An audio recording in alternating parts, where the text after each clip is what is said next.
Hey guys, welcome back to my channel. In today's video, I'm going to show you how to disable the double opt-in feature that's located inside of Klaviyo.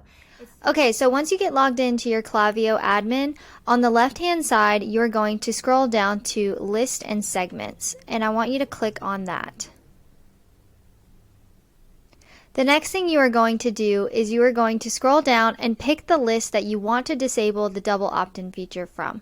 So in this tutorial, I'm going to disable the double opt-in feature on my main newsletter. However, I also want to preface that you must have this list created first before you can disable the feature. So the next thing you're going to do is you are going to click Settings.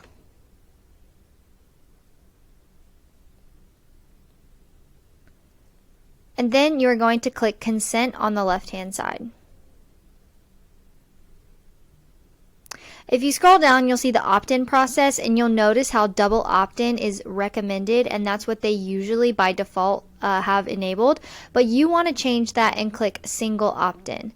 And then after you select single opt-in, just make sure you click Save. And that's it.